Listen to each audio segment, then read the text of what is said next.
إن الحمد لله نحمده ونستعينه ونستغفره ونعوذ بالله من شرور أنفسنا ومن سيئات أعمالنا من يهده الله فلا مضل له ومن يضلل فلا هادي له وأشهد أن لا إله إلا الله وحده لا شريك له وأشهد أن محمدا عبده ورسوله صلى الله تعالى عليه وعلى آله وصحبه وسلم تسليما كثيرا أما بعد فقد قال الإمام البخاري رحمه الله تعالى باب الريان للصائمين قال حدثنا خالد بن مخلد قال حدثنا سليمان بن بلال قال حدثني أبو حازم عن سهل رضي الله عنه عن النبي صلى الله عليه وسلم قال إن في الجنة بابا يقال له الريان يدخل منه الصائمون يوم القيامة لا يدخل منه أحد غيرهم يقال أين الصائمون فيقومون لا يدخل منه أحد غيرهم فإذا دخلوا أغلق فلم يدخل منه أحد সম্মানিত দিনী ভাতৃমণ্ডলী, আল্লাহ রাব্বুল আলামিনের প্রশংসা এবং প্রিয় নবী মুহাম্মদ রাসূলুল্লাহ সাল্লাল্লাহু আলাইহি সাল্লামের উপর সালাতু সালামের পর আজ জুমাবার 11ই জামাদাস সানি 1443 হিজরি মোতাবেক 14ই জানুয়ারি 2022 আমাদের ধারাবাহিক আলোচনা সিয়ামের পর্ব, অর্থাৎ যাকে আমরা আমাদের উপমহাদেশের ভাষায় ফার্সি, উর্দু, বাংলা ভাষায় রোজা বলে থাকি। সিয়ামের পর্ব নম্বর 2 ইমাম বুখারী রাহিমাহুল্লাহর কিতাব থেকে।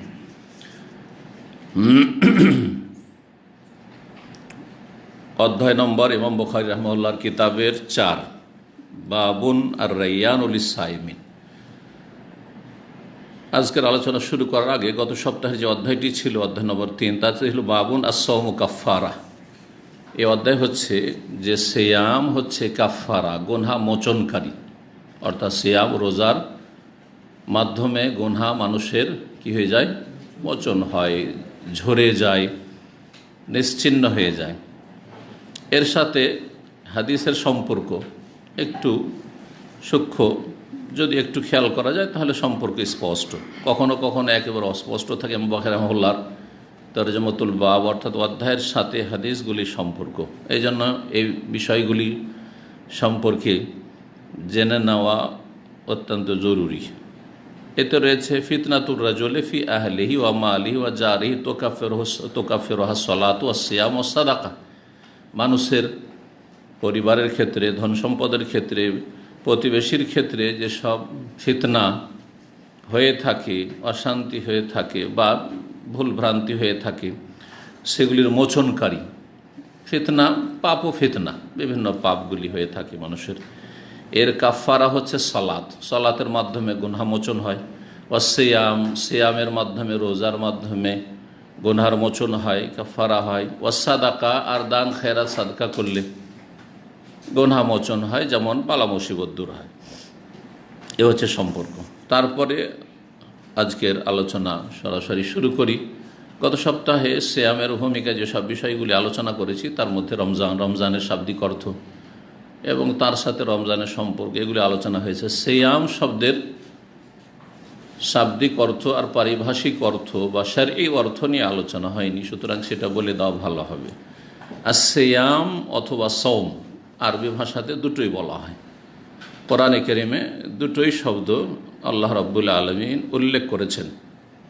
যেমন যে সিয়ামের আয়াতগুলি রয়েছে সেখানে একাধিকবার সিয়াম শব্দটি ব্যবহৃত হয়েছে। ইয়া আইয়ুহাল্লাযীনা আমানু কুতিবা আলাইকুমুস সিয়ামু কামা কুতিবা আলাল্লাযীনা মিন ক্বাবলিকুম লাআল্লাকুম তাত্তাকুন। শেষ আয়াত যেটি 187 নম্বর, ওহিল্লা লাকুম লাইলাতাস সিয়ামির রাফাসু, জি, সিয়ামের রাতের কথা। সূরা মারইয়ামে মারইয়াম আলাইহিস সালামের ঘটনা আল্লাহ রাব্বুল বর্ণনা করতে গিয়ে বলেছেন, মারইয়াম আলাইহিস সালামের ভাষায় তিনি বলেছেন, ইন্নী নাযারতু লির-রহমানি সাওমা, আমি পরম করুণাময় আল্লাহর উদ্দেশ্যে সওমের মানত করেছি। জাতির লোকেরা যখন কথা বলতে চাইল যে এমনটা কেন, বিয়ে হয়নি, স্বামী নেই, কি করে গর্ভধারণ করলে, কি উত্তর দেবে? প্রাকৃতিকভাবে, স্বাভাবিকভাবে এর উত্তর নাই আর বিশ্বাসযোগ্য নয়। তিনি বলেন, ইন্নী নাযারতু লির-রহমানি সাওমা, আল্লাহ রাব্বুল আলামিন তাই এলহাম করেছিলেন, আমি রহমানের জন্য সিয়ামে রোজার মান্নত করেছি। সওমান এখানে বলা হয়েছে। তাহলে সওম সিয়াম দুটোই ইসলামিক শব্দ বা ইসলামিক পরিভাষা। এর শাব্দিক অর্থ কি? এর শাব্দিক অর্থ হচ্ছে আল ইমসাক। এমসাক মানে বিরত থাকা, বিরত থাকা, কোনো জিনিস থেকে বিরত থাকা, কোনো জিনিস না করা। তো সিয়ামকে সিয়াম কেন বলা হয়? এজন্য বলা হয় যে সিয়াম অবস্থায় বেশ কিছু কথা কাজ থেকে বিরত থাকা আবশ্যক। আর তা হচ্ছে দুই ভাগে বিভক্ত। কিছু আছে যেগুলো সিয়াম রোজা ভঙ্গকারী বিষয়, সেগুলি থেকে বিরত থাকা এমন আবশ্যক, এমন জরুরি ফরজ যে যদি সেগুলো থেকে কেউ বিরত না থাকে তাহলে তার সিয়াম রোজা হবে না, নষ্ট হয়ে যাবে। সিয়াম অবস্থায় কেউ যদি পানাহার করে, সিয়াম অবস্থায় সহবাস করে, সিয়াম অবস্থায় যদি ইচ্ছা করে বীর্যপাত করে, সিয়াম অবস্থায় ইচ্ছা করে বমি করে, এগুলোতে কি হবে? হ্যাঁ, বিরত থাকা ফরজ, এমন ফরজ যে এগুলো থেকে বিরত না থাকলে সিয়াম নষ্ট হয়ে যাবে, নষ্ট হয়ে যাবে ইত্যাদি ইত্যাদি। যে সিয়াম ভঙ্গকারী বিষয়গুলি রয়েছে, দেখতে ইখতিলাফ রয়েছে, যেমন সিঙ্গা লাগানো ইত্যাদি। আর কিছু আছে কথা কাজ যেগুলি থেকে বিরত থাকা ফরজ, কিন্তু কেউ যদি বিরত না থাকে সেসব কথা কাজ থেকে, তো সিয়াম ভঙ্গ হবে না, তবে সিয়াম রোজা দুর্বল হয়ে যাবে। আর সেগুলি হচ্ছে হ্যাঁ, যে কোনো হারাম নাজায়েজ কথা কাজ। শুধু অশ্লীল বললে তো সীমিত হয়ে গেল, অশ্লীল জায়েজ নাই, কিন্তু হারাম কথা জায়েজ নাকি? অশ্লীল বলা হয় যেগুলো হারামের সাথে, যেগুলোতে নোংরামি আছে, ফাহিশা, সীমিত পাপ কিছু, জেনা, সমকামিতা, আর তারপর নোংরামি, ব্লু ফিল্ম, হ্যাঁ ইত্যাদি, এই ধরনের এগুলো হচ্ছে অশ্লীলতা। কিন্তু যেগুলো সামাজিক অপরাধ নয়, সেগুলি সিয়াম অবস্থায় সামাজিক অপরাধ করে না, কিন্তু বেনামাজি, জামাতে নামাজ পড়েন না, হ্যাঁ, সিয়াম অবস্থায় হারাম ব্যবসা করে, সুদের কারবার করে, ঘুষ খায়, তো কি হ্যাঁ, গালমন্দ করে, তো কি তাতে সিয়াম কি হবে? দুর্বল হয়ে যাবে। এই শ্রেণী লোকদের সম্পর্কে যারা সিয়াম অবস্থায় আল্লাহর অসন্তুষ্টিমূলক গুনহার কথা কাজ দিয়ে বিরত থাকে না, তাদের সম্পর্কে হাদিস আসছে যে আল্লাহ রাব্বুল আলামিন তাদের সিয়ামের ধার ধারেন না। ফালাইসা লিল্লাহি হাজাতুন ফি আন ইয়াদা তাআমাহু ওয়া শারাবহু, সে পানাহার করুক আর নাই করুক। এদের সম্পর্কে আরও হাদিস রয়েছে মুসনাদ আহমদে, রুব্বা সাইমিন, অনেক রোজাদার আছে, সায়েম আছে, লাইসা মিন সিয়ামি ইল্লা জুআল আতাশ, সেই রোজা থেকে সিয়াম থেকে খিদা আর পিপাসা ছাড়া কিছুই পায় না, তেমন কিছু নেকি পায় না। ফরজটাই কোনো রকম কান থেকে নামলা আদায় হলো, কিন্তু সিয়ামের যে মহাপুরস্কার রয়েছে আল্লাহ রাব্বুল স্পেশালি স্বয়ং নিজে হাতে দেবেন, সেটা থেকে বঞ্চিত থাকবে। এই জন্য সিয়ামকে কি বলা হয়? সিয়াম বলা হয় এতে বিরত থাকতে হয়। তাহলে এই দুই শ্রেণীর কথা কাজ থেকে, সিয়াম ভঙ্গকারী বিষয়গুলি থেকে, সিয়াম দুর্বলকারী কথা কাজ থেকে, বিষয়গুলি থেকে। সিয়ামের পারিভাষিক অর্থ এল ইস্তিলাহ অথবা ফিশার, শরীয়তের ভাষায় সিয়াম, এটা ইসলামিক পরিভাষা, এটা ইসলাম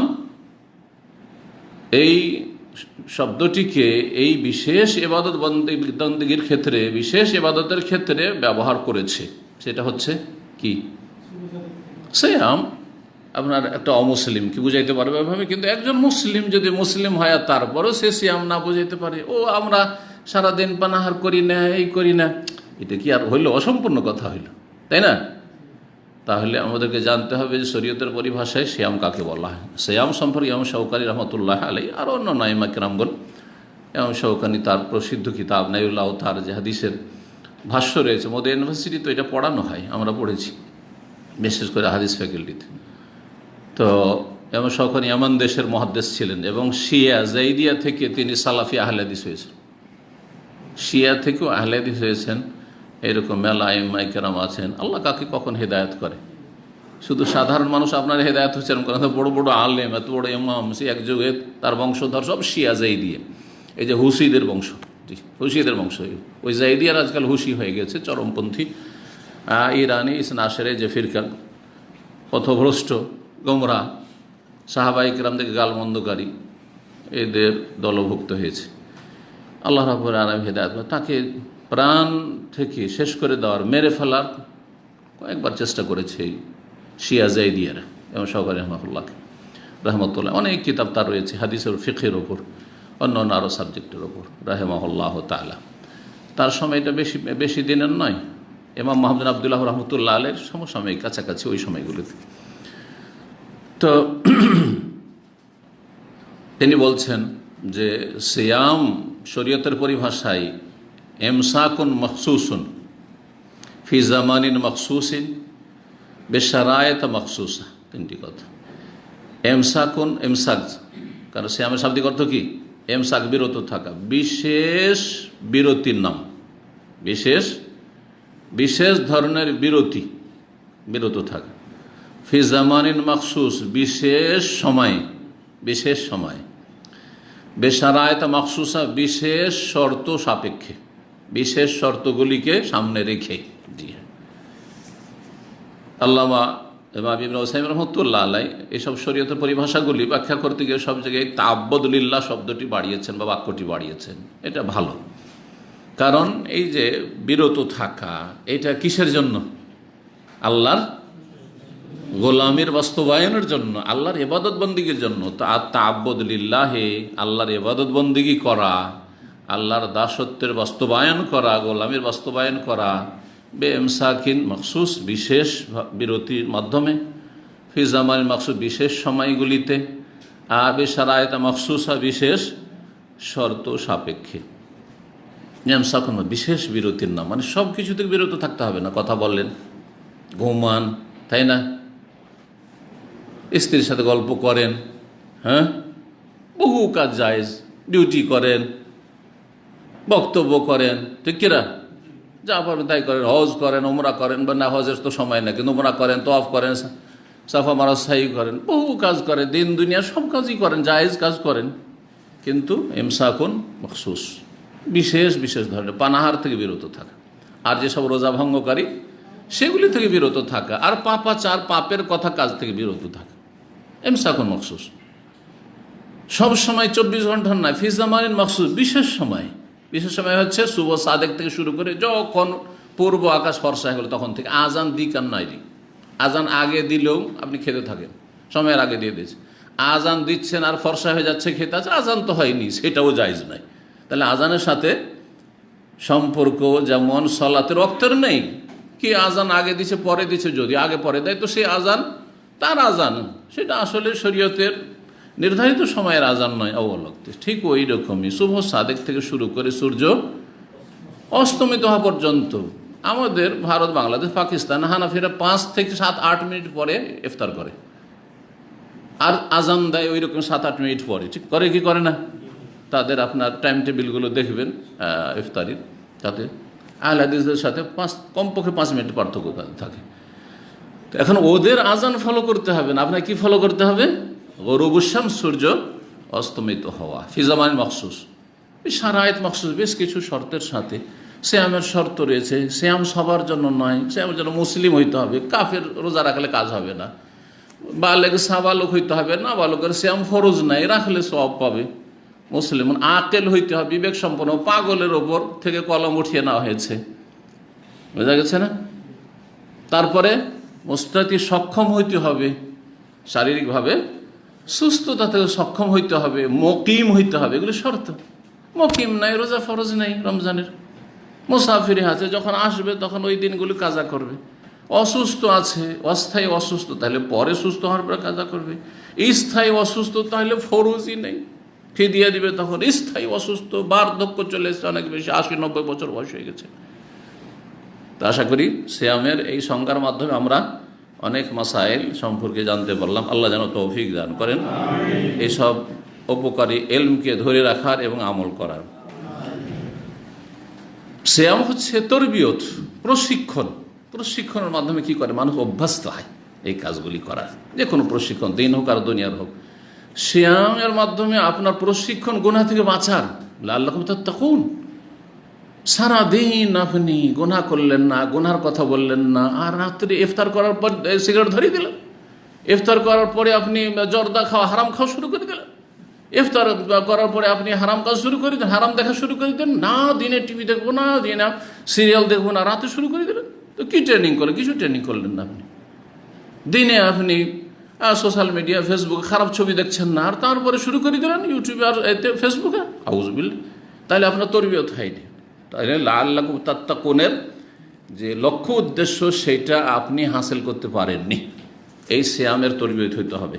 আল্লাহ আমাদের সকলকে যেন তৌফিক দান করেন।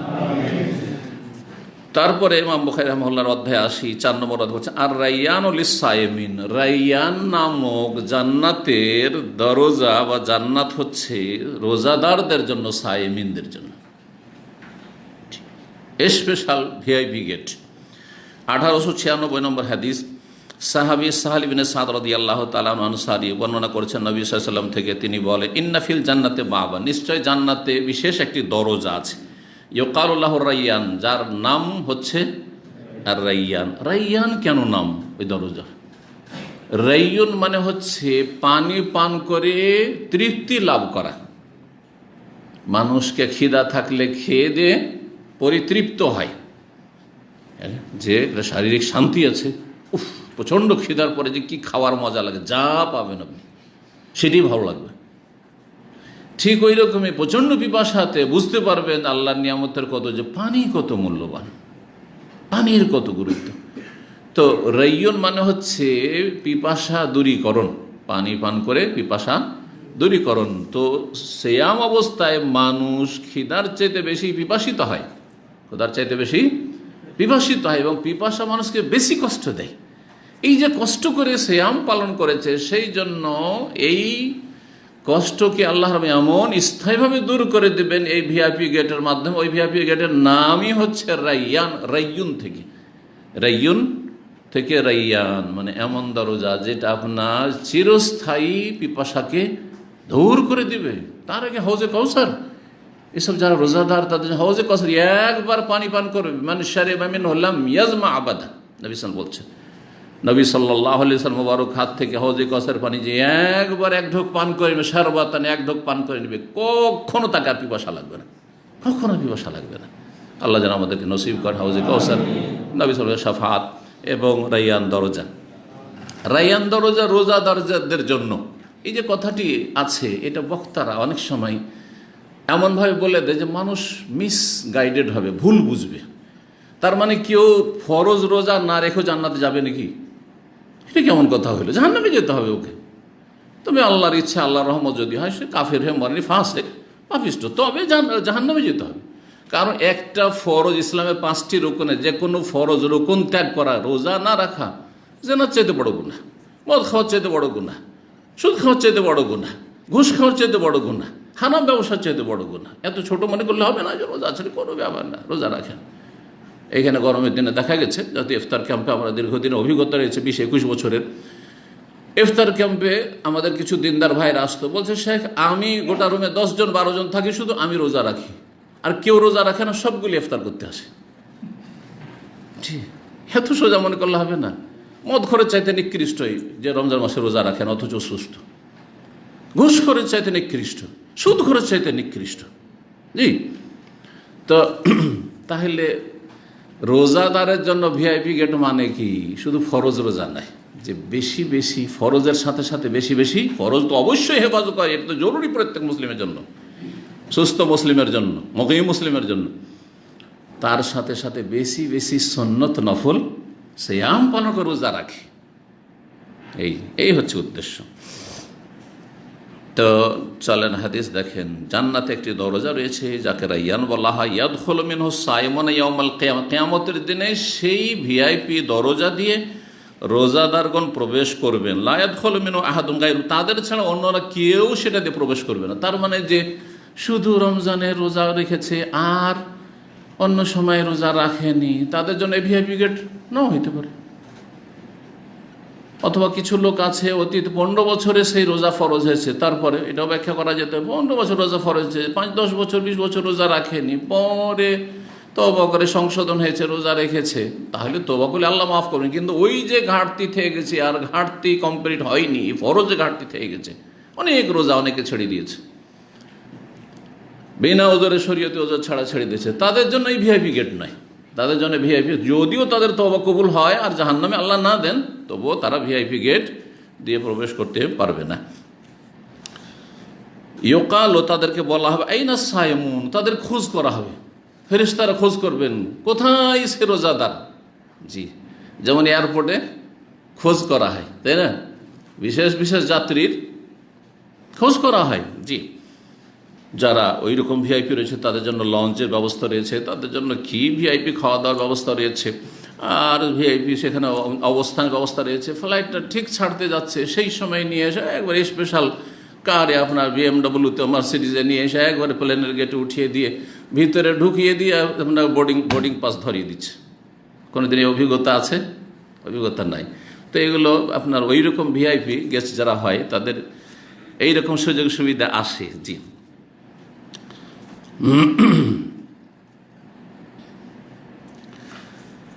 কি বলছিলাম, যে খোঁজ করা হবে তাদের, কোথায় রোজাদাররা, ফায়াকুমুনা, তারা তখন দাঁড়াবে যে আমাদের ডাক হচ্ছে, ভিআইপি গেট দিয়ে আমাদের যাওয়ার জন্য ডাক দেওয়া হচ্ছে। লা ইয়াদখুলু মিনহু আহাদুন গায়রুহু, তাদের ছাড়া অন্যরা কেউ সেটা দিয়ে প্রবেশ করতে পারবে না। ফাইজা দাখালু, যখন তারা সকলে প্রবেশ করবে, উগলিকা, তখন সেই দরজা বন্ধ করে দেওয়া হবে, অন্যরা যাতে করে এই স্পেশাল দরজা দিয়ে না আসতে পারে। ফালাম ইয়াদখুলু মিনহু আহাদু, সেই দরজা আর অন্যরা কেউ প্রবেশ করবে না।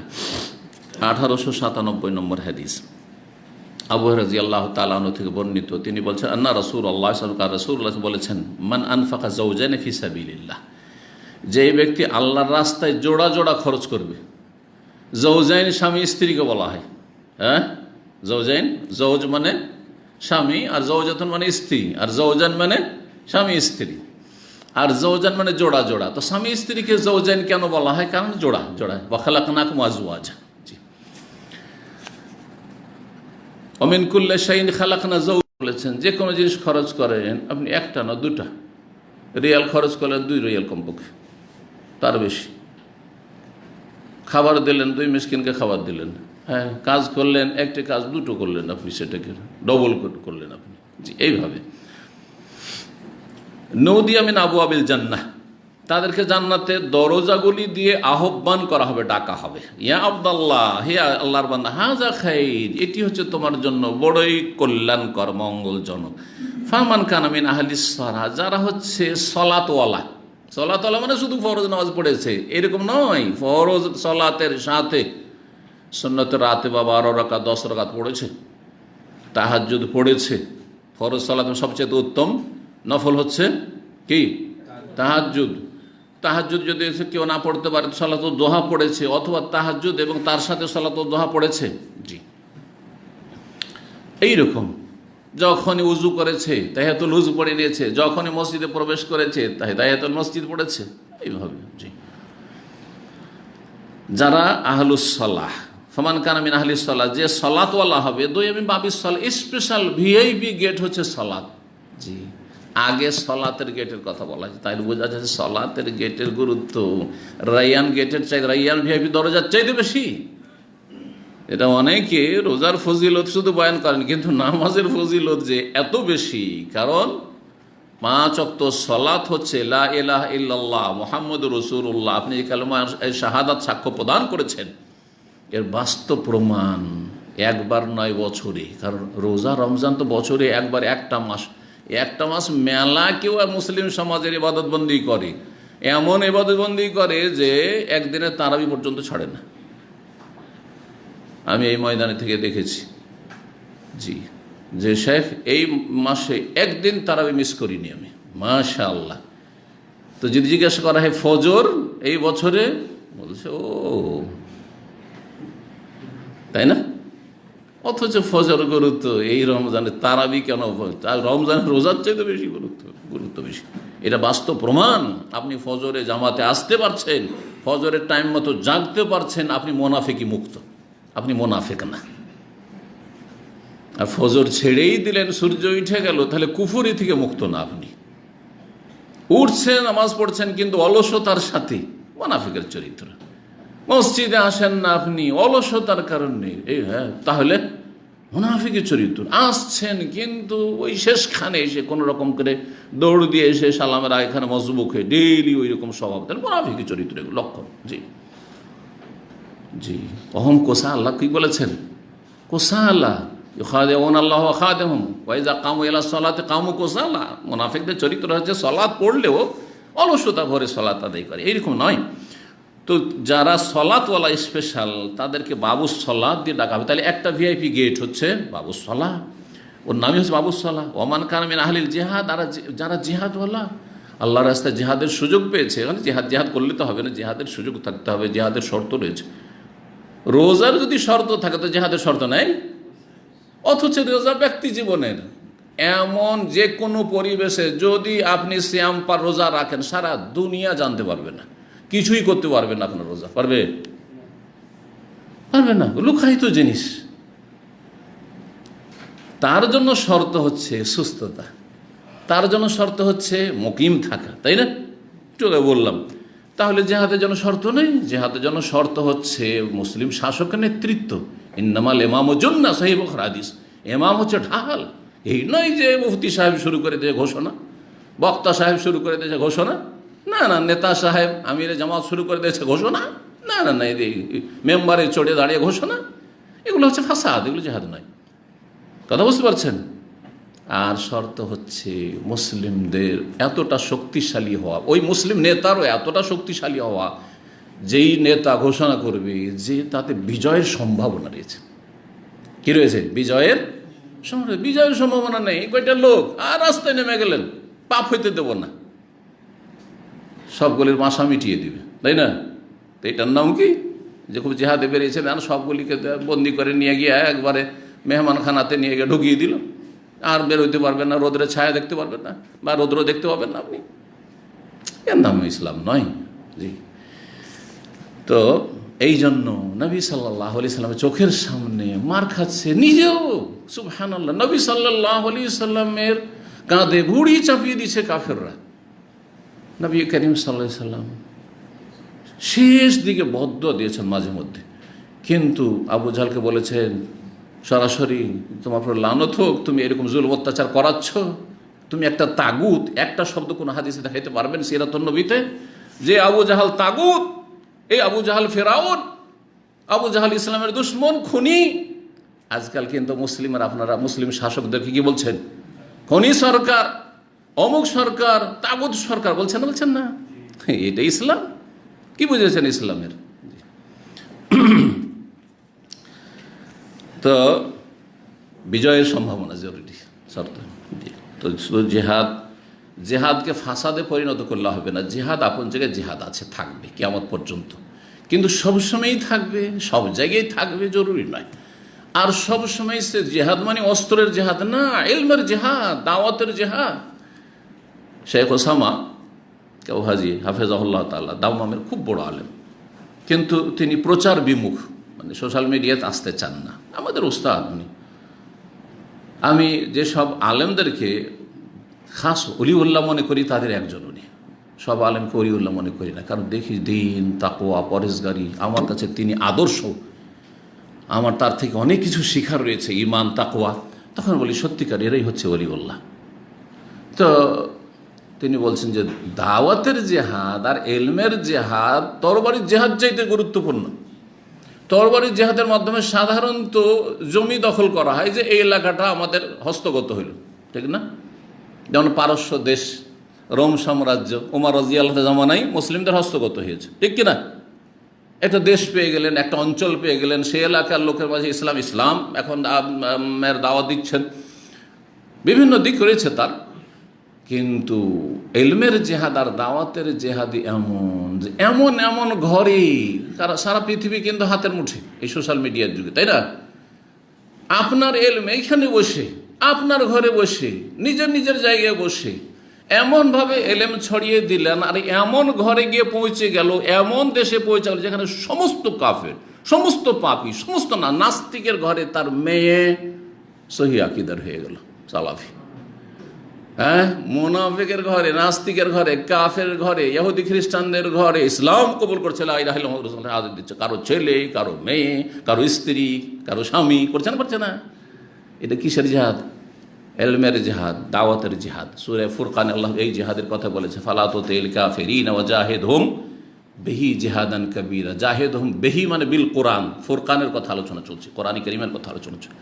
কোরআন দিয়ে জিহাদ করো, আর জিহাদান কাবীরা, বড় জিহাদ করো, যে জিহাদে ঘরে ঘরে ইসলামের দাওয়াত। আজকে বাংলাদেশের আনাচে কানাচে প্রতিটি গ্রামে 2-4 জন করে অন্তত কোরআন সুন্নাহ অনুসারী আপনি পাবেন, আপনি সালাফি আকীদা মানহাজের লোক পাবেন, অবাক হয়ে যাবেন। স্বামী জালেম বেদীন, কত আমাদের কাছে খবর আছে, সুবহানাল্লাহ, বড় কষ্ট লাগে। তার কাছ থেকে কোরআন কেড়ে ফেলে দিচ্ছে, তার কাছে ইসলামী বই কেড়ে ফেলে দিচ্ছে, তাকে জঙ্গি বলছে স্ত্রীকে, স্ত্রী হেদায়েতে। এখন আমি কি করতে পারি? আমি কি করতে পারি? সুবহানাল্লাহ, এটা কিসের বদলে, কিসের বদৌলতে? এই এলম এবং দাওয়াত, এলমের প্রচার প্রসার। বাল্লিগু আন্নী ওয়ালাউ আয়া, একটা কথাও দিনের যদি পৌঁছে দেবো, পৌঁছাবার চেষ্টা করো। তো এই রাস্তা খোলা আছে আলহামদুলিল্লাহ। সোশ্যাল মিডিয়ার যুগে পাপীরা পাপ করছে ফেসবুকে আর ইউটিউবে আর অন্য অন্য যেসব সোশ্যাল মিডিয়া রয়েছে, আর আপনি নেকি ছড়ান, আপনি এলেম ছড়ান, ইসলামের প্রচার প্রসার করেন। আল্লাহ যেন তৌফিক দান করেন। হয়ে গেল দুটো দরজা, বাবুল জিহাদ, একটি জান্নাতে রয়েছে। ওমান কারমিন আহলি সিয়াম, যার রোজাদার, দুয়ামিন বাবির রাইয়ান, তাদেরকে বাবুর রাইয়ান দিয়ে ডাকা হবে। ওমান কারমিন আহলি সাদাকা, আর যারা বেশি বেশি দান খায়রাতকারী, দোয়েম বাবির সাদাকা, শুধু জাকাত দিলে নয়, জাকাত তো ফরজ, কিন্তু তার সাথে বেশি বেশি দান খায়রাত করে, তাদেরকে ভিআইপি গেট দিয়ে আহ্বান করা হবে বাবুস সাদাকা। সেই গেটের নাম হচ্ছে বাবুস সাদাকা। ফাকাল আবু বকর রাদিয়াল্লাহু তাআলা আনহু কৌতূহলের সাথে বললেন, বে আবি আনতা উম্মি ইয়া রাসূলুল্লাহ, আমার আব্বা আম্মা আপনার ওপর উৎসর্গ হন, কুরবান হোক। এটা আরবদের একটা কি ছিল, পরিভাষা ছিল। যদি কারো জন্য জান প্রাণ সব কিছু লুটিয়ে দেওয়ার জন্য প্রস্তুত, তার ক্ষেত্রে বি আবি ফেদাকা আবি উম্মি, কখনো ফেদাকা দিয়ে বলতেন, আর কখনো বি আবি আন্তা ওয়া উম্মি, আমার আব্বা আমার আম্মা আপনার উপর উৎসর্গ হোক। ইয়া রাসূলুল্লাহ, মা আলা মান মিন তিলকা ওয়া মিন যারুরা, ওই সমস্ত যতগুলি গেট রয়েছে জান্নাতে, কতটি দরজা রয়েছে এখানে কিন্তু বলা হয়নি, অন্য রিওয়ায়াতে রয়েছে, ইন্না ফিল জান্নাতে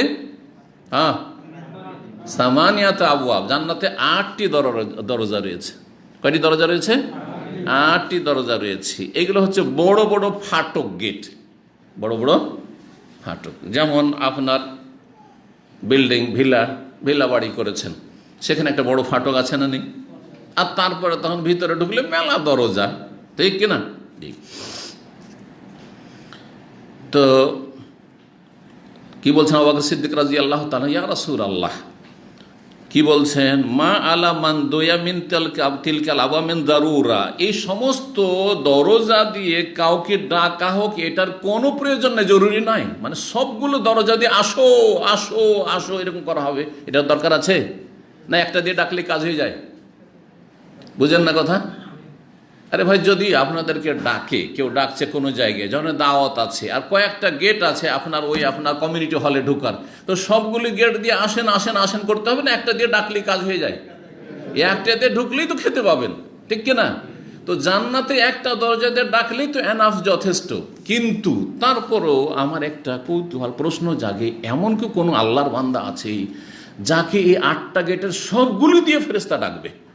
আসো, আসো, আসো এরকম করবে, এমন কেউ আছে? বুঝতে পারছেন? মদিনা ইউনিভার্সিটিতে যখন ছাত্র ছিলাম, তখন আমরা কিন্তু ইফতারিটা রমজান মাসে মসজিদ নববীতে করতাম। ওই ইফতারের আগে চলে আসলাম, আসর পরে পরে বাস ছাড়ে চলে আসলাম, আর সেই তারাবি পড়ে যেতাম।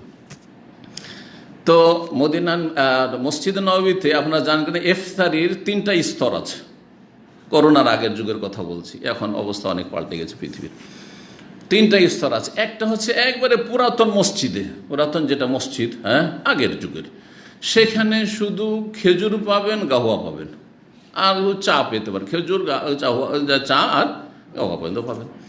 তারপরে যে আপনার যেগুলো বাড়ানো হয়েছে বাদশাহ ফাহাদ রাহিমাহুল্লাহর যুগে, যেগুলো বাড়ানো হয়েছে, এগুলো যে যতগুলি মানে এলাকা যেগুলো আসল মসজিদ নববী, এতে আপনি খেজুরও পাবেন, গাহুয়াও পাবেন, চাও পাবেন, তার সাথে ব্রেড পাবেন, বিভিন্ন রকমের জাবাদি পাবেন, লাবানও পেতে পারেন, জুসও পাবেন। হয়ে গেল।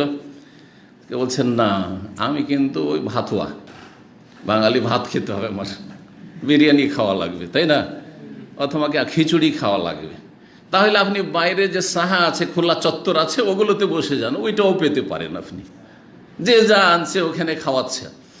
তো আমরা যুবক ছেলে ছেলে আর মদিনা ইউনিভার্সিটির ছাত্র দেখলে বুঝতে পারে, যারা খাওয়াচ্ছে ওখানে দেখলে বুঝতে পারে যে মদিনা ইউনিভার্সিটির ছাত্র দেখলে বোঝা যায় স্টুডেন্ট।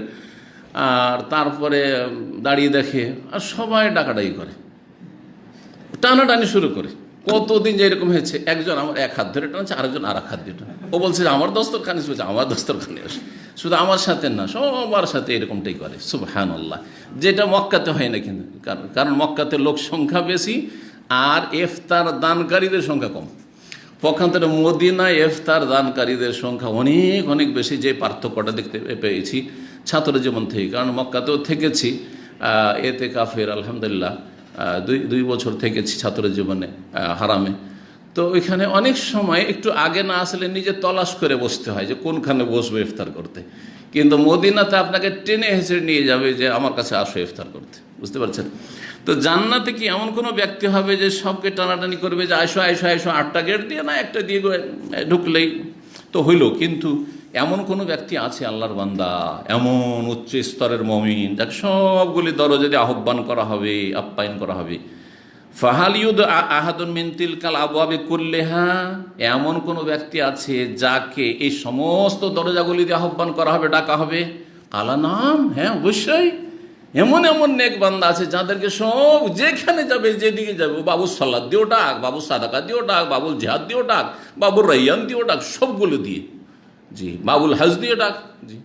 এইরকম যতগুলি নেক আমল রয়েছে, আখলাক চরিত্রের দরজা, যাদের আখলাক চরিত্র ভালো, ভিআইপি গেট, জি, 8টা গেট। কালার নাম, হ্যাঁ, ও আরজু আনতাকুনা মিনহুম, আর আমি আশা রাখি আল্লাহর কাছে যে তুমি তাদের একজন, তুমি তাদের একজন। আল্লাহু আকবার। জি, কারণ আবু বকর সিদ্দিক রাদিয়াল্লাহু তাআলার মধ্যে এই সমস্ত বৈশিষ্ট্য ছিল। নবী সাল্লাল্লাহু আলাইহি ওয়াসাল্লাম জিজ্ঞাসা করছেন, আজকে দিনে এই কাজ কে করেছে, এই কাজ কে করেছে, এই কাজ করেছে, সব বলছেন।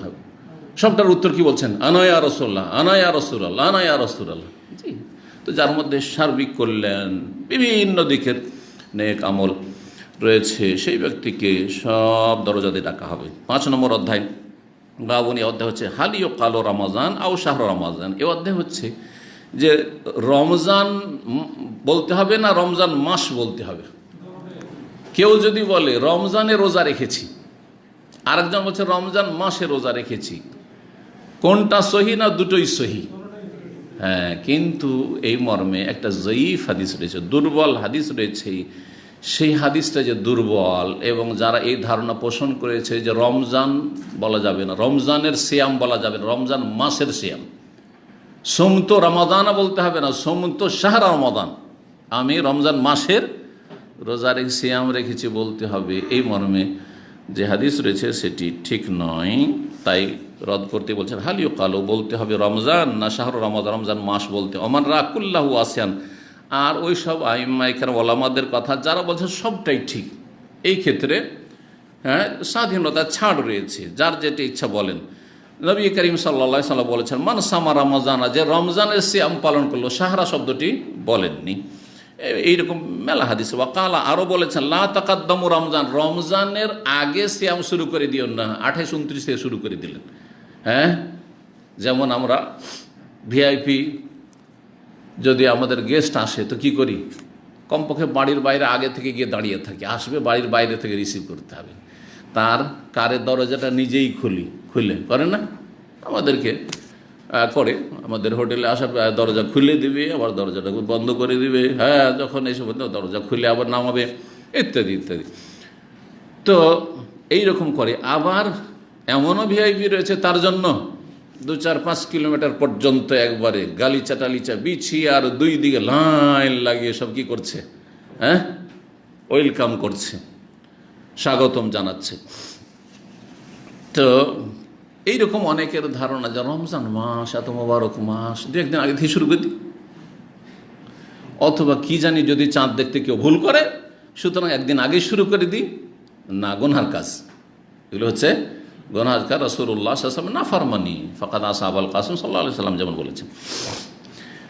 তো 1898 নম্বর হাদিস আবু হুরায়রা রাদিয়াল্লাহু তাআলা আনহু থেকে বর্ণিত, তিনি আন্না রাসূল রাসূল বলেছেন, ইযা জা রমাদান, যখন রমজান এসে যাবে। বললেন না যে রমজান মাস এসে যাবে, তাহলে বোঝা গেল যে শুধু রমজান বলা যায়। ফতিহাত আবওয়াবুল জান্নাহ বা ফতিহাত আবওয়াবুল জান্নাহ, জান্নাতের দরজাগুলি খুলে দেওয়া হবে। দুই রকম পড়া যেতে পারে, তাসদীদ দিয়েও পড়া যেতে পারে, আবার তাখফিফ করে ফতিহাতও পড়া যেতে পারে। 1899 নম্বর হাদিস আবু হুরায়রা রাদিয়াল্লাহু তাআলা আনহু থেকে বর্ণিত, তিনি বলেন, কালা রাসূলুল্লাহ সাল্লাল্লাহু আলাইহি ওয়াসাল্লাম বলেছেন, ইযা দাখালা রমাদান, যখন রমজান প্রবেশ করবে। কি বললেন? রমজান মাস তো বললেন না। ফতিহাত আবওয়াবুল সামাই, আকাশের দরজাগুলি খুলে দেওয়া হবে। ওয়াল্লিকাত আবওয়াবুল জাহান্নাম, জাহান্নামের দরজাগুলি বন্ধ করে দেওয়া। সুলসিলাতিশ শায়াতিন, শয়তানগুলিকে, জিনদের মধ্যেকার যারা খারাপ জিন তাদেরকে কি করা হয়?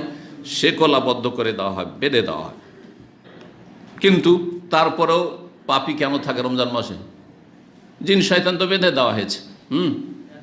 তারপর কি করে পাপী থাকে? হ্যাঁ, 11 মাস যে গোমরাহ করেছে তার যে আপনার কুপ্রভাব আছে, ওইটাতে 1 মাস কেটে যায়, আর ভালো হওয়ার সুযোগ পায় না।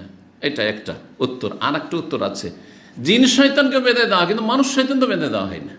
তো মানুষ শয়তান তো খারাপ করার জন্য সঙ্গ দোষে লোহা বাসে, রুমে রোজা রাখে নাকি, অনেকে দেখছে এরা আমার চেয়ে হালকা কাজ করে, তাও তো রোজা রাখে না, তো আমি এত কষ্ট করে রোজা রাখবো। প্রবাসীরা অনেকে এইভাবেও মানুষ শয়তানে গোমরাহ করছে। জি হ্যাঁ, বাড়িতে রোজা না রাখলে কোনো অসুবিধা নেই, খেতে দেবে মা, অসুবিধা নেই, অথবা খাওয়া দাওয়ার কোনো অসুবিধা হবে না, অথবা কারো আমি ভয়ে নেই, কারো চাপের নেই, তো আল্লাহরও ভয় নেই আর সমাজেরও চাপ নেই, সুতরাং রাখে না। তো এইরকম এইটাও একটা উত্তর হতে পারে। দুটো উত্তর মনে রাখবেন। জি, হাদিস নম্বর 1900 আব্দুল্লাহ বিন উমর রাদিয়াল্লাহু তাআলা আনহু হতে বর্ণিত, তিনি বলেন, সামি'তু রাসূলুল্লাহ সাল্লাল্লাহু আলাইহি ওয়াসাল্লাম, রাসূল সাল্লাল্লাহু বলতে শুনেছি, ইযা রাআইতুমুহু ফাসুমু, যখন তোমরা চাঁদ দেখবে রমজানের, তখন তোমরা সিয়াম শুরু করো। চাঁদ দেখে রোজা ধরো, আর চাঁদ দেখে রোজা ছাড়ো। যে কথাটি প্রসিদ্ধ রয়েছে হাদিসের কথা, কিন্তু এটি ওয়াইদা রাআইতুমু ফাফতিরু, আর যখন তোমরা শাওয়ালের ঈদের চাঁদ দেখবে, তখন তোমরা সিয়াম কি করো? ইফতার করো, মানে তোমরা ঈদুল ফিতর করো আর সিয়াম ছেড়ে দাও। ফাইন গুম্মা আলাইকুম, কিন্তু আকাশ যদি মেঘলা থাকে, গুম্মা আলাইকুম, আকাশ যদি মেঘলা আকাশ হয়, ফাকদরু লাহু, তার অনুমান করে নাও। এই কাদারা একদরো, অনুমান করা, এর মানে কি? কথাটি অস্পষ্ট, কিন্তু এই হাদিসটিকে স্পষ্ট করেছে অন্য আরও হাদিস। যে হাদিসগুলো ফাকমেলুল ইদ্দাতা শাবানা সালাসিন আসছে হাদিস, তোমরা শাবানে 30টা পুরা করে নাও। শাবান মাস 29 হয়েছে, তারপরে 30ও হইতে পারে, আবার পহেলা রমজানও হইতে পারে, কারণ 29 আর 30 দুটোই হয়ে থাকে। মেঘলা আকাশ, কিছুই বুঝতে পারছেন না, তাহলে কি করবেন? 30 শাবান পুরা করেন আর চোখ বন্ধ করে, আর তারপরে 30-এর বেশি হবে না, সুতরাং তারপরে সিয়াম শুরু করে দেন। এইরকমই রমজান মাস 29-এর পরে চাঁদ সওয়ালের হয়েও যেতে পারে, ঈদের রাতও হইতে পারে, আবার 30-এ রমজানও হইতে পারে। ফাইন গুম্মা আলাইকুম, যদি আকাশে মেঘ থাকে, তাহলে কি করবে? রমজানের 30 পুরা করে নাও। ওয়াকাল গায়রুহু আনিল লাইস, লাইস বিন সাদ থেকে অন্যান্যরা বর্ণনা করেছেন, হাদাসিনা ওয়াকাইল ইউনুস হেলালে রমাদান, এইখানে হেলালে রমাদান কথা রয়েছে, যে রমজান মাসের চাঁদের কথাও রয়েছে। যেমন শাবানের চাঁদ কথা রয়েছে, যে শাবানের চাঁদ পুরা করে নাও 30, তেমন রমজানও এরকমই 30 পুরা করে নাও। 6 নম্বর অধ্যায় বলছেন, বাবু মান সামা রমাদান ঈমান ওয়া ইহতিসাবান ওয়া নিয়াতান, যেই ব্যক্তি রমজানের সিয়াম পালন করলো আল্লাহর প্রতি ঈমানের সাথে, যে আল্লাহ আমার মাবুদ, তার ইবাদত করছি সিয়ামের মাধ্যমে, তিনি আমার উপর ফরজ করেছেন এবং তিনি আমার হিসাব নেবেন, তার কাছে জবাব দিতে হবে, সুতরাং ফরজে কোনো ঘাটতি করব না, এই চেতনা নিয়ে। এটা হচ্ছে ঈমানান, ঈমান বিফরদিয়াতিহি। জি, ওয়া ইহতিসাবান, এবং নেকির আশায়, নেকির আশায় সিয়াম পালন করবে, তাহলেই সওয়াব পাবে। কিন্তু সমাজের চাপে, বাপ মায়ের ভয়ে, সৌদি সরকারের ভয়ে, যে সৌদি আরবে আছি, কি জানি ধরা খেয়ে যায় তো বিপদ আছে, তাই না? হ্যাঁ, অথবা হাইয়ার ভয়ে, অথবা বস কফিলের ভয়ে, যে জানতে পারে কফিল দিনদার ধার্মিক, যে রোজা রাখে না, দিবে এক্সিট, হ্যাঁ, সামাজিকতা দেখা দেখি, এটাকে মোসায়ারা আরবিতে বলে। সবাই রোজা রাখছে, দেখেন রমজান মাসে কিন্তু রোজা রাখতে সহজ লাগে, আর অন্য মাসে যদি কাজা রোজা রাখতে হয় তো অধিকাংশ লোকের জন্য বড় কষ্ট লাগে। কেন? কারণ দেখা দেখি সবাই রাখছে, আমিও রাখছি, কোনো কষ্ট লাগে না, তাই না? সবাই না খেয়ে আছে, আমিও না খেয়ে আছি। কিন্তু একা না খেয়ে থাকা, বাড়িতে সবাই ভালো ভালো খাচ্ছে আর আপনি একাই রোজা আছে, তখন বুঝতে পারি আরে কত খিদা লাগছে আমাকে, হ্যাঁ, জি ভাই লালা চলে আসছে। তো এই জন্য এহতিসাব, নেকির আশায় হইতে হবে। জি, যে কোনো কাজে নেকির আশা রাখেন, যে কোনো কাজে নেকির আশা রাখেন, সবটাতে নেকি পাবেন। ঘুমিয়েও নেকি এবাদত, আর আপনার যে কোনো কাজ খেয়েও নেকি, পান করেও নেকি, জি হ্যাঁ, ডিউটি করেও নেকি, টাকা পয়সা স্ত্রীকে ছেলে মেয়েকে পাঠাচ্ছেন তাতেও নেকি, সব কিছুতে নেকি। জি, অনিয়াতান, এবং সৎ নিয়তের সাথে। ইন্নামাল আমালু বিন্নিয়াত। আয়েশা রাদিয়াল্লাহু আনহা বলেন নবী সাল্লাল্লাহু আলাইহি ওয়াসাল্লাম থেকে, ইউবাসুনা আলা নিয়াতিহিম, মানুষকে কিয়ামতের দিনে উঠানো হবে, পুনরুত্থান করা হবে তাদের নিয়তের উপর। কে কোন নিয়ত নিয়ে উঠেছে, কি আল্লাহর সন্তুষ্টির নিয়ত নিয়ে উঠেছে, কি আল্লাহ রহমতের আশাবাদী হয়ে উঠেছে, কি আল্লাহ রহমত থেকে নিরাশ হয়ে আমার মতো পাপী তাবিকে আল্লাহ মাফ করেন নাকি। হ্যাঁ, সবসময় নেগেটিভ আল্লাহ সম্পর্কে ধারণা, তো ওইটাই আল্লাহ করবেন। আর তারপরে কেউ খারাপ নিয়ত নিয়ে গান বাজনা শুনে ওই সময় মালাকুল মত এসে হাজির হয়েছে, তো খারাপ নিয়তে পাপ করতে করতে মারা গেছে, ওই নিয়তের উপর উঠবে। যে যেরকম অবস্থায় থাকবে সেই অবস্থায় মানুষকে ওঠানো হবে। লম্বা হাদিসের এটি একটি অংশ। 1901 নম্বর হাদিস, আবু হুরায়রা রাদিয়াল্লাহু তাআলা আনহু থেকে বর্ণিত, নবী সাল্লাল্লাহু আলাইহি ওয়াসাল্লাম থেকে বর্ণনা করেন, তিনি বলেন, নবী সাল্লাল্লাহু আলাইহি ওয়াসাল্লাম, মান কামা লাইলাতুল কদর ঈমানান ওয়া ইহতিসাবান। এই হাদিসটাতে আগে পরে করা হয়েছে, যেটি প্রসিদ্ধ হাদিস, তাতে আগে রমজান মাসের সিয়ামের কথা আছে, তারপরে তারাবির কথা আছে, তারপরে কদরের রাতের কথা আছে। কিন্তু এখানে প্রথমখানে বলা হয়েছে, যেই ব্যক্তি কদরের রাতের কিয়াম করবে, মানে সারা রাত্রি ইবাদত বন্দিগিতে যাপন করবে, ঈমানান, আল্লাহর প্রতি ঈমানের সাথে, ইহতিসাবান, এবং নেকির সাথে, নেকির আশায়, গফিরা লাহু মা তাকাদ্দাম মিন যামবি, তার অতীতের গুনাহগুলি ক্ষমা করে দেওয়া হবে। সাগীরা গুনাহ ক্ষমা করে দেওয়া হবে নেক আমলের মাধ্যমে, কাবিরার জন্য তার সাথে তওবা যোগ করতে হবে। ওমান সামা রমজান ঈমান ওয়া ইহতিসাবান, যে ব্যক্তি রমজান মাসে সিয়াম পালন করবে আল্লাহর প্রতি ঈমানের সাথে এবং নেকির আশায়, গফিরা লাহু মা তাকাদ্দাম মিন যামবি, তার অতীতের গুনাহগুলি মাফ করে দেওয়া হবে। 7 নম্বর অধ্যায়, বাবু আজওয়াদু মা ইয়াকুন মা কানান নবী সাল্লাল্লাহু আলাইহি ওয়াসাল্লাম ইয়াকুনু ফি রমাদান। এই অধ্যায় হচ্ছে যে নবী করিম সাল্লাল্লাহু আলাইহি ওয়াসাল্লাম এমনিতে অত্যন্ত দানশীল ছিলেন, কিন্তু রমজান মাসে আরও বেশি বেশি কি হয়ে যেতেন, দাতা এবং দানশীল হয়ে যেতেন, জওয়াদ হয়ে যেতেন। 1902 নম্বর হাদিস, ইবনে আব্বাস রাদিয়াল্লাহু তাআলা আনহু থেকে বর্ণিত, তিনি বলেন, কানান নবী আজওয়াদান নাস বিল খাইর, নবী করিম সাল্লাল্লাহু আলাইহি ওয়াসাল্লাম কল্যাণের কাজে সবচেয়ে বেশি দানশীল ছিলেন। আপনারা ঘটনা জানেন যে ওমর রাদিয়াল্লাহু তাআলা আনহু বাড়ির ধন সম্পদের অর্ধেক নিয়ে এসে দান করেছেন। আবু বকর সিদ্দিক রাদিয়াল্লাহু তাআলা আনহু একবার কি করেছেন, সবগুলি নিয়ে এসে দান করে দিয়েছেন। জি, খাদিজা রাদিয়াল্লাহু তাআলা আনহা যত ধনাঢ্য ভদ্র মহিলা ছিলেন, সব আল্লাহ রাস্তায় কি উৎসর্গ করেছেন, কোরবানি করে দিয়েছেন। কিন্তু তারপর নবী সাল্লাল্লাহু আলাইহি ওয়াসাল্লাম তাদের সবার চাইতে বেশি দানশীল ছিলেন। আমাদেরকে ওইরকম আদর্শ হইতে হবে। আমরা বিশেষ করে আলেম সমাজ, তারা সবার দানের দিকে তাকিয়ে থাকে, কিন্তু নিজেরা দান করতে অভ্যস্ত না। ইল্লা মাশা আল্লাহ, ইল্লা মান রাহিম আল্লাহ। তো নবী সাল্লাল্লাহু আলাইহি সাল্লামকে সব ক্ষেত্রে আদর্শ মনে করতে হবে। আমাদেরকে সমাজে যে দেখবেন যে আমি তার চাইতে এলেমে বেশি বেড়ে আছি, তার চাইতে বেশি অন্য ইবাদতবন্দিগিতে বেড়ে আছি, আমি এতে বেড়ে আছি, এতে বেড়ে আছি, এতে বেড়ে আছি, তাহলে কেন আমি দানে কেন পিছিয়ে থাকবো? কারণ নবী সাল্লাল্লাহু আলাইহি ওয়াসাল্লাম সাহাবায়ে কেরামদের মধ্যে, আর সাহাবায়ে কেরাম এই উম্মতের সবচেয়ে শ্রেষ্ঠ, আম্বিয়া রাসূলগণের পরে তিনি সবচেয়ে বেশি দানশীল ছিলেন। তা আমাকেও চেষ্টা করতে হবে আমার ভাষাভাষী অথবা আমার জাতি, আমার বংশধর, আমার আত্মীয় স্বজন, আমার গ্রামবাসী, আমার এলাকাবাসীর মধ্যে সবচেয়ে বেশি দানশীল হওয়ার চেষ্টা করতে হবে। আল্লাহ যেন আমাদেরকে তৌফিক দান করেন। এর নাম হচ্ছে লাকাদ কানা লাকুম ফি রাসূলিল্লাহি উসওয়াতুন হাসানাহ, নবী সাল্লাল্লাহু আলাইহি ওয়াসাল্লামের মধ্যে তোমাদের জন্য উসওয়া হাসান, উত্তম আদর্শ রয়েছে।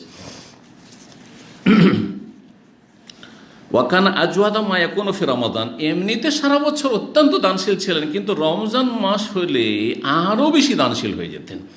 হেনা ইয়ালকাহু জিবরিল, যখন তার সাথে জিবরাইল আলাইহিস সালাম এসে সাক্ষাৎ করতেন। কি জন্য সাক্ষাৎ করতেন? প্রত্যেক রাতে জিবরাইল আলাইহিস সালাম রমজান মাসে আসতেন নবী সাল্লাল্লাহু আলাইহি ওয়াসাল্লামের কাছে। কি জন্য?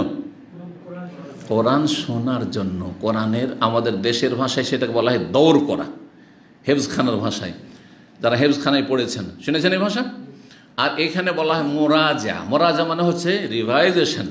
কি করা? মুখস্থ হয়েছে, তারপরে ওটা কি করা? রিভাইজ করা, দৌড়ানো। জি। সে প্রতি বছরে একবার ফায়ুআরিযুহুল কোরআন, ফায়ুদারিসুহুল কোরআন, এই শব্দগুলি রয়েছে। কোরআন শুনেতেন রাত্রে, যতটা অতীতে নাজল হয়ে গেছে সব।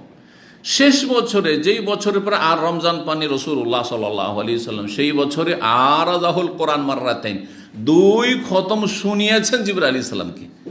2 বার করে জিবরাইল আলাইহিস সালামকে কি করেছেন? শুনিয়েছেন শুধু। বাকি নিজের ব্যক্তি জীবনে পড়া তো আলাদাই, এবং পড়তে হবে অর্থ বুঝে, তাতে বেশি ফজিলত পাবেন। শুধু খতমের পিছে লাগলে হবে না। খতমের চাইতে অনেক অনেক উত্তম যে আপনি অর্থ বুঝে থেমে থেমে স্থিরতার সাথে তেলাওয়াত করছেন। আল্লাহ যেন তৌফিক দান করেন। ওতে খুশু হয়, ওতে অন্তর উপরে তাসির হয়, মানুষের আখলাক আমলে পরিবর্তন আসে। ওখানে জিবরাইল আলাইহিস সালাম ইয়ালকাহু কুল্লা লাইলাতি ফি রমাদান, জিবরাইল আলাইহিস সালাম তার সাথে সাক্ষাৎ করতেন রমজান মাসের প্রত্যেক রাতে, হাত্তা ইয়ানসালিখ, রমজান শেষ হওয়া পর্যন্ত। ইয়ারেজু আলাইহিন নবী সাল্লাল্লাহু কোরআন, কোরআন পেশ করতেন নবী সাল্লাল্লাহু আলাইহি ওয়াসাল্লাম তার কাছে, মানে কোরআন শোনাতেন। ফাইজা আল্লাহু জিবরাইল আলাইহিস সালাম, যখন জিবরাইল আলাইহিস সালাম তার সাথে সাক্ষাৎ করতেন, কানা আজওয়াদা বিল খাইরি মিনার রিহিল মুরসারা, প্রচণ্ড বেগে প্রবাহিত বা ঝড়ো বাতাস, যেটাকে ঝড়ো বাতাস অথবা প্রচণ্ড বেগে প্রবাহিত বাতাসের চাইতে বেশি কল্যাণের কাজে কি হয়ে যেতেন? দানশীল হয়ে যেতেন। এখান থেকে আরেকটি মাসলা ইস্তেমাত করা যেতে পারে যে মানুষ সবসময় একই রকম থাকবে না। যখন বিশেষ বিশেষ অবস্থা থাকবে তখন তার ঈমান আমল আরও বাড়বে। ঈমান আমল আরও, জিবরাইল আলাইহিস সালামের সাথে সাক্ষাৎ, সুতরাং আমাকে এখন কি হইতে হবে? আরও আমল বাড়াইতে হবে, আরও দানশীল হইতে হবে, আরও বেশি দানশীল হইতে হবে। এটা নবী সাল্লাল্লাহু আলাইহি ওয়াসাল্লামের সুন্নাত কিনা? তাহলে বোঝা যাচ্ছে যে আপনি যখন এলেম শিখতে এসছেন, এখানে এলেমের ময়দানে আছেন, তখন আপনার ঈমান, তাকওয়া আর অন্যান্য যেসব আখলাক আমল রয়েছে আরও ভালো হইতে হবে। আপনার বাসায় থাকার চাইতে, আপনার দেশে থাকার চাইতে, মক্কা মদিনায় আছেন, তখন ঈমান আমল আপনার, সলাতের গুরুত্ব ইত্যাদি, আরও ইবাদত বন্দেগী আরও বেশি ভালো করার চেষ্টা করতে হবে। এইরকমই বিশিষ্ট ব্যক্তির সাথে সাক্ষাৎ, বিশিষ্ট আল্লাহর নেক বান্দাদের সাথে সাক্ষাৎ হচ্ছে, তখন আপনাকে তাহলে আরও বেশি ভালো অবস্থায় থাকার চেষ্টা করতে হবে। জি, এই জন্য প্রথম দিকে ইসলামের বিধান ছিল, সূরা মুজাদালাতে রয়েছে যে নবী সাল্লাল্লাহু আলাইহি ওয়াসাল্লাম কোনো সাহাবী যদি সাক্ষাৎ করতে চাইতেন, তাহলে আগে কি করতে হইতো? আল্লাহর রাস্তায় কিছু দান করে এসো, তাকদিমু বাইনা ইয়াদাই নাজওয়াকুম সাদাকা, কিছু দান সাদকা করে এসো, তারপরে নবী সাল্লাল্লাহু আলাইহি ওয়াসাল্লামের কাছে অ্যাপয়েন্টমেন্ট না, মানে দেখা করো। জি জি হ্যাঁ, তো এগুলো থেকে এই সূক্ষ্ম ইস্তেমবাত, এই মাসাইলগুলি, যে সবসময় একই রেঞ্জে একই স্টেজে মানুষ থাকতে পারেন না, তাই না? কিন্তু যথাসাধ্য যত ভালো অবস্থায় যাচ্ছেন তত ভালো আমাদেরকে থাকার চেষ্টা করতে হবে। আর সহজও, সৌদি আরবে যেভাবে ঈমান আমলকে সুন্দর রাখা সহজ, সেটা দেশে গেলে পারবেন না। কিন্তু তাহলে আপনি এখানে আছেন, এটাকে বেটার চান্স মনে করতে হবে এবং ভালো করার এবং ভালো থাকার চেষ্টা করতে হবে। আল্লাহ যেন তৌফিক দান করেন। হাদিসগুলো সহজ আছে, আর গত সপ্তাহে হাদিস কম হয়েছে, এই জন্য আর একটু আমরা টেনে দিই, ঠিক আছে? 8 নম্বর অধ্যায় বলছেন বাবু, এই বাব হচ্ছে মাল্লাম ইয়াদা কাউলা জুর, যে ব্যক্তি মিথ্যা কথা ছাড়লো না, সিয়াম পালন করে কিন্তু মিথ্যা কথা বলে, মিথ্যা লিখে, মিথ্যার আচরণ করে, লেনদেন করে, ওয়াল আমালা বিহি, এবং সেই রকম কর্মকাণ্ড, মিথ্যার কর্মকাণ্ড ছাড়লো না, ফিস সওমে, সিয়াম অবস্থায়, রোজা অবস্থায়, তাহলে তার সওয়াব তেমন পাবে না। সওয়াব কম হইতে হইতে একেবারে কম হয়ে যাবে, ফরজটা আদায় হবে, রোজা ভঙ্গ হবে না, কিন্তু রোজা দুর্বল হয়ে যাবে। 1903 নম্বর হাদিস আবু হুরায়রা রাদিয়াল্লাহু তাআলা আনহু বর্ণনা করেছেন, নবী সাল্লাল্লাহু আলাইহি ওয়াসাল্লাম বলেন, মাল্লাম ইয়াদা কাউলা জুর, যেই ব্যক্তি মিথ্যা কথা ছাড়লো না, ওয়াল আমালা বিহি, মিথ্যা আচরণ ছাড়লো না, ফালাইসা লিল্লাহি হাজাতুন, আল্লাহর কোনো প্রয়োজন নেই, ফি আন ইয়াদা তা'আমাহু শারাবাহু, সে খাবার এবং পানীয় ছাড়ুক আর নাই ছাড়ুক, সে পানাহার করলো না করলো, আল্লাহ রাব্বুল আলামিন তার ধার ধারে না, কী পাবে তাকে সেখান থেকে? অর্থাৎ তার উপর পারিতোষিক, প্রতিদান, নেকিগুলি পাবে না, কিন্তু এই কথা বলা যাবে না যে তার এই রোজাকে কাজা করতে হবে কারণ সে মিথ্যা কথা বলেছে সেজন্য। না, রোজা ভঙ্গ হয়নি, তবে রোজা দুর্বল হয়েছে, অর্থাৎ তার ফরজটা কাঁধ থেকে নেমে গেছে, আদায় হয়েছে কোনো রকম। আর তারপরে কতটা পরিমাণ অতিরিক্ত আল্লাহ নেকি দেবেন আল্লাহ ভালো জানেন। 9 নম্বর অধ্যায়ে বাবুন, এ অধ্যায় হচ্ছে হাল ইয়াকুলু ইন্নী সাইম ইযা শতেমা। আচ্ছা, কোনো ব্যক্তিকে যদি গালাগালি করা হয়, গালমন্দ করা হয়, তাহলে কি এ কথা বলবে ইন্নী সাইম, আমি রোজায় আছি, এ কথা বলবে? আচ্ছা, এই বলাটার ব্যাখ্যা কি হাদিসে আছে? বলতে হবে। এইটা কি মুখে উচ্চারণ করে বলবে, না মনে মনে নিজেকে সান্ত্বনা দেওয়ার জন্য বলবে? হ্যাঁ, কোনটা বলুন? মুখে উচ্চারণ করে বলবে, এটা একটি মত।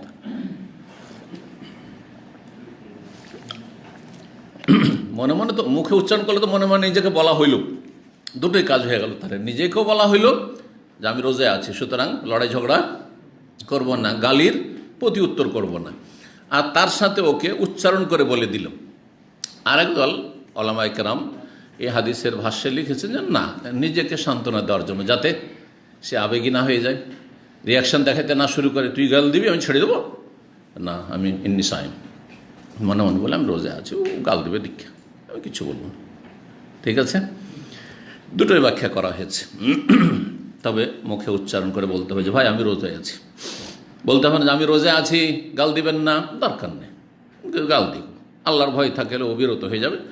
আর না হলে তাকে জানিয়ে দেওয়া যে আমি কাপুরুষ নই, আমি উত্তর দিতে পারতাম, গালির বদলা গাল দিতে পারতাম, গালের বদলা মেরে দিতে পারতাম, কিন্তু আমি ওসব ঝামেলাতে যাব না, কারণ আমি এমনি সাইম রোজায় আছি। উদ্দেশ্য তাহলে একটি হচ্ছে যে প্রমাণ করা, বলে দেওয়া, যেন তাকে একটা মেসেজ দেওয়া যে আমি কাপুরুষ দুর্বল নই, যে তোমাকে পারবো না সেই জন্য চুপ আছি, এক। 2 নম্বর কথা যে তাকে ইসলামের দাওয়াত দেওয়া, তাকওয়ার দাওয়াত দেওয়া, যে তুমি ভালো মানুষ রোজাদারকে গাল দিও না, আমি রোজা অবস্থায় আছি, রোজা গেছে, ভালো মানুষের সাথে খারাপ আচরণ করিও না, এটা তোমার জন্য ক্ষতি সাধন করবে ইহকাল পরকালে। 1904 নম্বর হাদিস, আবু হুরায়রা রাদিয়াল্লাহু তাআলা আনহু থেকে বর্ণিত, তিনি বলেন কালা রাসূলুল্লাহ সাল্লাল্লাহু আলাইহি ওয়াসাল্লাম, রাসূলুল্লাহ সাল্লাল্লাহু আলাইহি ওয়াসাল্লাম কাল আল্লাহ, মহান আল্লাহ বলেছেন, মহান আল্লাহ বলেছেন হাদিসে, নাম কি হাদিসের? হাদিসে কুদসি। যদি সনদ সহি হয় তাহলে সহি, আর যদি হাদিসে কুদসি কেউ বানিয়ে দেয় যে আল্লাহ বলেছেন, তো মিথ্যা বলতে পারে না বর্ণনাকারী, সেজন্য হাদিসে কুদসি মানে হাদিসে সহি নয়, এটা অনেকে বুঝে না। কিন্তু হাদিসে কুদসি যদি বিশুদ্ধ সূত্রে প্রমাণিত, তাহলে সেটা হচ্ছে সহি হাদিস, আর না হলে জয়ীফ জাল হইতে পারে। যে বর্ণনা করেছে হাদিসে কুদসি, সে হচ্ছে স্মৃতিশক্তির ক্ষেত্রে দুর্বল, আমলে দুর্বল, বর্ণনার ক্ষেত্রে বহন করা, হাদিস বহনের ক্ষেত্রে দুর্বল, সুতরাং হাদিস দুর্বল, জয়ীফ হইতে পারে। আবার মিথ্যুক কাযযাব এই কথা বলেছে, তাহলে হাদিস জাল হইতে পারে। কারণ এই কথা না বললে বুঝবেন যে হাদিসে কুদসি আল্লাহর কথা আর মিথ্যা হয়। আর আল্লাহ বললে তো, আর আল্লাহর নামে আপনি যদি বলেন, যারা ধর্ম ব্যবসা করছে পীর মুরিদের, আল্লাহর নামে বলছে না, কিন্তু ডাহা মিথ্যা নয়। কিয়ামতের দিন আমাদের বড় ওলি আউলিয়ারা, রশিদ আহমদ গাঙ্গোহী, আর তারপরে ওজানি সাহেব, আর আপনার দাদা হুজুর সাহেব, সব বড় বড় জাহাজ নিয়ে চলে আসবেন, মরিদানকে উঠিয়ে নিয়ে চলে যাবেন। বলছে না, বলছে না? কাযযাব না, দাজ্জাল না, মিথ্যুক না? আল্লাহ নামই তো বলছে যে আল্লাহর শরীয়ত আছে, এরকম কথা আল্লাহর শরীয়ত আছে কোথাও? তো ঠিক ওই রকমই বলছেন আল্লাহ রাব্বুল আলামিন, কুল্লু আমালে ইবনে আদম লাহু, আদম সন্তানের সমস্ত আমল তার জন্য। এটা কেমন কথা? আদম সন্তানের আমাদের সব আমল আমাদের জন্য, এর মানে এই না যে সবটাই আমাদের জন্য। এর অর্থ হচ্ছে, এর মানে হচ্ছে যে প্রতিটি আমলে আমাদের কিছুটা পার্থিব অংশ আছে। সে আমি উদ্দেশ্য করি আর না করি, উদ্দেশ্য করি না করি, ভালো করে কথাটা বুঝেন। যেমন সালাত আদায় করি যতই ইখলাসের সাথে, আল্লাহর জন্য সালাত আদায় করি, ফাসাল্লি লিরাব্বিকা, কুরবানি আল্লাহর জন্য করছেন, ঠিক আছে, হজ আল্লাহর জন্য করছেন, ওয়াতিমুল হজ্জ ওয়াল উমরাতা লিল্লাহ, কিন্তু সেখানেও নিজের একটা অংশ থেকে যাচ্ছে। আপনি চান আর না চান, সেটা হচ্ছে মাশাআল্লাহ উনি হজ করে এসছেন, মাশাআল্লাহ উনি ঘন ঘন উমরা যান, মাশাআল্লাহ ওনাকে 5 ওয়াক্ত সালাতে দেখা যায়, সুনাম করছে না, করছে না? সুনাম পাচ্ছি না, পাচ্ছি না? এই যে সুনাম পাচ্ছি, লাহু আমাদের একটা অংশ থেকে যাচ্ছে, কিন্তু রোজাতে সিয়ামে এই অংশটা নেই। আমি আমার বাসায় কখন সিয়াম রাখি না রাখি আপনাদের কি খবর? কিন্তু আমার মসজিদে সালাত পড়লে সালাতের খবর রাখছেন। যখনই সফরে যাচ্ছি, কোথায় গেছেন, মক্কা গেছেন, মদিনা গেছেন, তার মানে উমরায় গেছেন বা হজে গেছেন, জানতে পারছেন, ঠিক না? দান খায়রাত করলে যারা আশেপাশে আছে লুকিয়ে করলেও কেউ না কেউ জানবে, কমপক্ষে যাকে দিছি সে তো জানতে পারবে। কিন্তু সিয়াম সম্পর্কে আল্লাহ ছাড়া কেউ জানতে পারবে না, যদি না জানাই তাহলে। স্ত্রীকেও জানাইল না, খাবো না আমি, আমার পেটটা খারাপ, যদিও মিথ্যা বলা ঠিক নয়, কিন্তু যদি মনে করে, অথবা পরিবার নেই সেখানে, জানতে পারলো না কেউ। আচ্ছা, মানুষের সামনে রোজা দেখাইলো আর তারপরে ভিতরে লুকিয়ে পানি পান করে নিল, কেউ ধরতে পারবে? নদীর দেশের মানুষ, পুকুর দেশের মানুষ ডুবে ডুবে যদি পানি খেয়ে নেন, দুনিয়ার কেউ জানতে পারবে? আল্লাহ ছাড়া কেউ জানতে পারবে না। আরে মাশাআল্লাহ, এই রোজা রাখে আর সব কাজ করে বেড়ায়, অবাক হয়ে যাচ্ছে অন্য অন্য রোজাদার রাজি রোজা রাখে, আর একে পিপাসা লাগে না, এত কাজ করতে পারে, কি করে কাজ করে? তোর ঈদগিয়ে পুকুরে নামলে, নদীতে নামলেও ভালো করে কিছু খেতে পায় আর না পায়, পানিটা তো খায়, আল্লাহ ছাড়া কেউ ধরতে পারবে না। তো রোজা ছাড়া প্রতিটি কাজে নিজের একটা ভাগ আছে। দাওয়াতের কাজ করছি আমরা, ঠিক না? যতই ইখলাস থাক না কেন, এতে নিজের একটা অংশ আছে। সেটা কি? সুনাম। যদি ভালো কাজ করে তাহলে সুনাম, তারপরে খ্যাতি, আল্লাহ না করে খ্যাতি উদ্দেশ্য থাকে, আল্লাহ হেফাজত করে সব ফিতনা থেকে, রিয়া থেকে। তারপরে আপনার মানুষের দোয়া, হ্যাঁ, জানছে, দোয়া দিচ্ছে, উপকৃত হচ্ছে, লাভবান হচ্ছে, হেদায়েত হচ্ছে, দোয়া দিচ্ছে অন্তর থেকে, খবরই রাখে না যে কে আমার জন্য দোয়া করছে, ঠিক কিনা? কিন্তু রোজা রাখলে কে জানতে পারে? এই জাযাহুল্লাহ খায়ের, সে রোজা রাখে, আল্লাহ তার ভালো করুক, আছে? কেউ জানান না আল্লাহ ছাড়া। জি, তাই বলছেন যে আদম সন্তানের সব আমল তার জন্য, মানে তাতে তার একটা ভাগ আছে, সে উদ্দেশ্য করুক আর নাই করুক। এটা হচ্ছে ব্যাখ্যা। ইল্লা সিয়াম, তবে সিয়াম, রোজা, ফাইন্নাহুলি, শুধু আমার জন্য, সেটা দুনিয়ার কোনো গরজ থাকে না। ওয়ানা আজিজে বি, সুতরাং আমি তার প্রতিদান দেব। সিয়াম জুন্নাতুন, আর রোজা, সিয়াম হচ্ছে ঢাল স্বরূপ। জি, ঢাল কি করে? ঢাল কি করে? দুশ্মন থেকে রক্ষা করে। ঠিক তেমনি রোজা জাহান্নামের আগুন থেকে রক্ষা করে। এক, রোজা মানুষকে গুনাহ থেকে রক্ষা করে। দেখেন, আজকে বিনা রোজায় আছেন আর আগামীকালকে রোজা রাখিয়েন, 2 দিনে পার্থক্য বুঝতে পারবেন, আপনি পার্থক্য বুঝতে পারবেন, আপনার গুনাহ থেকে মনই যাবে না। এই জন্য তো বলা হয়েছে যুবকদেরকে, অথবা যারা স্ত্রীকে সাথে রাখতে পারছেন না, ব্যাচেলার আছেন, এই যে প্রবাসে, বেশি বেশি রোজা রাখেন। এতে হবে কি, যে গুনাহগুলির দিকে মন যায়, বেশি খেলে ওই দিকে মন যাবে, হ্যাঁ, যৌন সম্পর্কে গুনাহের দিকে, ওগুলো তো মনই যাবে না আপনার। আপনার আলাদাই একটা মানে মানসিক কৈফিয়ত বা মানুষের যে মানসিক অবস্থা, আলাদাই একটা অবস্থা থাকবে, যেটা ভাষাতে বোঝানো যাবে না। আপনি হাড়ে হাড়ে টের পাবেন যদি সত্যি আল্লাহর ভয় থাকে আপনার মধ্যে। তো বলছেন যে অসিয়াম ও জুন্নাহ, এই জুন্নাহ সম্পর্কে আরেকটি রিওয়ায়েতে রয়েছে, ইয়াস্তাজান্নু বিহাল আবদু মিনান নার, বান্দা এই রোজার মাধ্যমে জাহান্নামের আগুন থেকে নিজেকে সুরক্ষিত করে এই ঢাল দিয়ে। জি, অর্থাৎ রোজাদার জাহান্নামে যাবে না। যে রোজা রাখবে সে বেনামাজি হলে চলবে? ওইটা চলবে না, কিন্তু নামাজি রোজাদার হইতে হবে। জি, ঈমান ভঙ্গ করলে চলবে? ঈমান ভঙ্গকারী যেসব কারণ রয়েছে, মানবরচিত বিধানে বিশ্বাসী চলবে। আর আপনার কি বলে, সেহের, জাদু, হ্যাঁ, গণক, এইসবের সাথে জড়িত, তাহলে চলবে? ঈমান ভঙ্গ করে ফেলেছেন। জি, ঈমানটা ঠিক রেখে যদি সিয়াম পালন করে তাহলে সেটা হচ্ছে ঢাল স্বরূপ। ওয়াইদা কানা ইয়াউমুস-সাওমি আহাদিকুম, তোমাদের যখন সেই রোজার দিন হবে, ফালা ইয়ারফুস, সেটা ফরজ হোক আর নফল হোক, তখন যৌন সম্পর্কীয় আচার আচরণ করবে না, কথা বলবে না, স্ত্রীর সাথে বেশি আগে বাড়বেন না। কিছু সামান্য কথা ঠিক আছে, কিন্তু অন্য বেগানার সাথে সবসময় হারাম, ঠিক কিনা? বেগানার সাথে আপনি ধরেন, আপনি এমন অসার কথা বলছেন অথবা অপ্রয়োজনীয় কথা বলছেন, সে সবসময় হারাম, বেগানা পুরুষ বেগানা মহিলার সাথে। কিন্তু স্বামী স্ত্রীতে জায়েজ, তারপরও যৌনাচার করবেন না। যৌনাচার প্রাথমিক অবস্থা থেকে শুরু করে কিছু যদিও জায়েজ রয়েছে, কিন্তু সেখানেও যদি রিস্ক থাকে, ঝুঁকি থাকে, যা আপনি চুম্বন করতে গিয়ে, আলিঙ্গন করতে গিয়ে, আপনি বেশি রসিকতাকে করতে গিয়ে এমন মেতে উঠবেন যা নিজেকে কন্ট্রোল করতে পারবেন না, তো না জায়েজ, তখন জায়েজ নাই। জি, আর রাফাস, যেটা বড় রাফাস, সেটা হচ্ছে স্বামী স্ত্রী সহবাস, বীর্যপাত করা, শরীরে গরম, আর বরদাস্ত হচ্ছে না, যুবক মানুষ দিল হস্তমৈথুন করে, হারাম, রোজা ভঙ্গ হয়ে যাবে। ফালা ইয়ারফুস ওয়ালা ইয়াসখাব, এবং হইচই করবেন না, চেঁচামেচি, চিৎকার রোজা অবস্থায় না।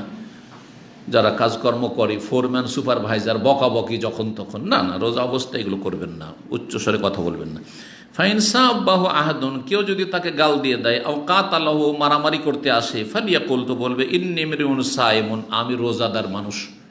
ইমরিউন মানে মানুষ, আমি রোজাদার মানুষ। ওয়াল্লাযী নাফসু মুহাম্মাদের বিয়াদিহি, সে আল্লাহর শপথ করে বলছে যার হাতে মুহাম্মদ সাল্লাল্লাহু আলাইহি ওয়াসাল্লামের প্রাণ রয়েছে, লা খুলুফু ফামিস সাইম আতিয়াবু ইনদাল্লাহি মির রিহিল মিস্ক, রোজাদারের মুখের ঘ্রাণ আল্লাহর নিকটে মিস্কের ঘ্রাণ চাইতে, সুগন্ধির চাইতে বেশি উত্তম, উৎকৃষ্ট, সুগন্ধিময়।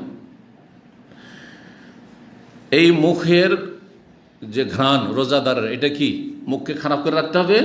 মিশক করবেন না, দাঁতের গন্ধ, জিভার গন্ধ, না না, এটা হচ্ছে পাকস্থলী যখন খালি হয়ে যায়, হলুদ বলায়, মানুষের পেট যখন খালি হয়ে যায়, খাবার দাবার না থাকে, তখন যে ভাবটা উঠে আসে, সেটাতে একটা গন্ধ থাকে। এই গন্ধটা আল্লাহর কাছে অত্যন্ত প্রিয়, অত্যন্ত প্রিয়। কিন্তু এমনিতে মুখ সাফ করতে হবে, দাঁত সাফ করতে হবে, রোজার অবস্থায় আপনি মিসওয়াক করবেন, যে কোনো সময় মিসওয়াক করবেন, বাড়িতে ঢুকলে মিসওয়াক করবেন, ঘুম থেকে উঠলে মিসওয়াক করবেন, যেগুলো সুন্নতি সময়, উজুর সময় বা সালাতের আগে মিসওয়াক করবেন, ইত্যাদি ইত্যাদি, সকালে হোক অথবা বিকালে হোক। তারপরে বলছেন লিসাইমে ফারহাতান, রোজাদারের দুটো আনন্দের সময় রয়েছে। রোজাদারের কি রয়েছে? দুটো খুশির সময় রয়েছে। ইয়াফরাহমা, যেই দুই সময় খুশি হবে। একটা হচ্ছে আফতারা ফারেহা, যখন ইফতার করে তখন খুশি হয়। ইফতার করে তখন কেন খুশি হয়? যে বলবেন একজন হাত তুলবেন। হ্যাঁ, কিসের খানা পেয়েছে সেজন্য? হ্যাঁ,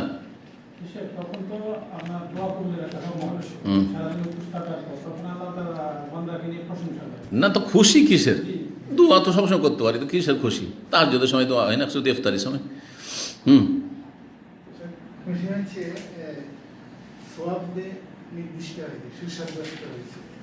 সব বুঝতে হয়েছে, এটা কাছাকাছি গেছে। দুটো ব্যাখ্যায়াত, একটা হচ্ছে যে সারাদিনের ক্ষুধার পরে খাবার পানীয় পেয়েছেন, এটা একটা খুশি, পার্থিব খুশি, স্বাভাবিক। খাবার দাবার খেতে পেলেন, এই যে আলহামদুলিল্লাহ ইফতার করছি, খেতে পাবো, খুব প্রচণ্ড পিপাসা লেগেছে রে ভাইনি, প্রচণ্ড খিদা লেগেছে আজকে, তো এটা একটা খুশি। কিন্তু না, এর চাইতে সহি বিশুদ্ধ ব্যাখ্যা হচ্ছে দ্বিতীয়টি, সেটি হচ্ছে যে একজন মুমিন বান্দা আল্লাহ সন্তুষ্টির জন্য নেকির আশায় রোজা রেখেছে, যখন সন্ধ্যাবেলা ইফতার করলো তখন কি খুশি, আলহামদুলিল্লাহ আজকে একটা করলাম, আজকে 29 শেষ হয়ে গেল, আলহামদুলিল্লাহ গোটা রমজানটা রোজা রাখতে পারলাম, যে খুশি। এই দিকে ইঙ্গিত করা হয়েছে সেই ইফতারির দোয়াতে, জাহাবাজ জামা অবতাল্লাতুল উরুক ওয়া সাবাতাল আজরু, আজর নেকি কি হলো? সাব্যস্ত হলো।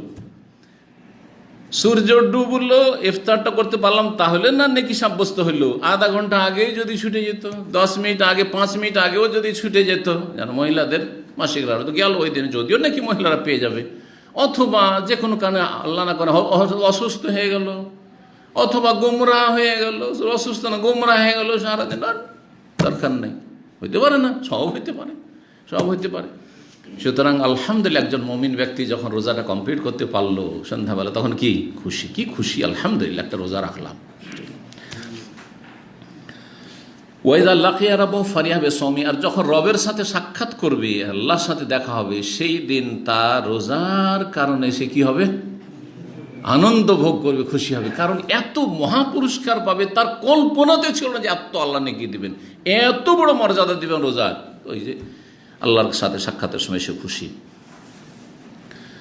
আর একটি হাদিস শেষ করেনি, 10 নম্বর অধ্যায় বলছেন বাবু সোম। এই অধ্যায় হচ্ছে রোজা রাখা, লিমান খাফা আলা নাফসিল উজবাতা, যার আশঙ্কা হচ্ছে পাপ হয়ে যাওয়ার, মানে যৌনাচারের পাপ। জি, যৌন সম্পর্কীয় পাপের যার আশঙ্কা, যৌবন আছে বিয়ে করতে পারছে না, যৌবন আছে আর ওয়াইফকে সাথে রাখতে পারছেন না, তার জন্য কি রোজা রাখা। এরকম মহিলাদের ক্ষেত্রে, শুধু এটা পুরুষদের ক্ষেত্রে না, কারণ আমরা ব্যাখ্যা করতে যাই পুরুষটা বেশি বলি।